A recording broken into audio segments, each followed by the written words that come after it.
মূলত বিদেশি ফল। জি, জি। এটা মালয়েশিয়া, ইন্দোনেশিয়া, চীন এই জায়গাগুলোতে হয়। তো আপনার মাথায় আসলো কি করে? আমি তো চাকরির অবস্থায় কর্ম অবস্থায় ব্রুনাই গেছি, মালয়েশিয়া গেছি প্রথম। মালয়েশিয়া গেছি, প্রত্যেক গাছে এইভাবে জাম আচ্ছা। ফল, এই যে রামবুটান একটা আসতেছি, তখন আমার দেখলাম যে এটা ফুলের মতো দেখা যায়। তখন এর দিকে গেলাম, করেছি অনেক স্বাদ, বাইরে দেখলাম যে আসলে অনেক স্বাদ। তখন আমার মাথায় কাজ করলো যে আমরা আজকে পরের দেশেও কাজ করার জন্য আসছি, আমার দেশে যদি এই ফলগুলি হইতো তাহলে আমার দেশটা অনেক উন্নত হইতো। আমরা কিন্তু পরের দেশে কাজ করা লাগলো না, আমাদের এই বাগানগুলি থাকলে আমরা পাহাড়ি এলাকায়। তখন আমার একটা কথা ছিল যে আমার দেশে লট্ট নয়, পাশাপাশি রামবুটানটা যদি হয়ে যায় তাহলে আমাদের উন্নয়নটা বেশি ভালো হইলে। তখন আমি আবার দ্বিতীয় দামে ভ্রুণায় যখন যাই গেছে যে এরকমই।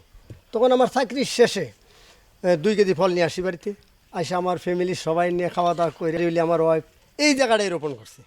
এখানে 17টা গাছ হয়েছিল।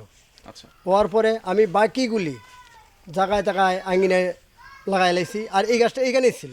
আচ্ছা। বর্তমানে এই গাছটা 12 মাস, কোনো সময় যে ফল নাই এমন কোনো টাইম নেই। আলহামদুলিল্লাহ এই গাছটা সঠিক জায়গায় ছিল। এই গাছটায়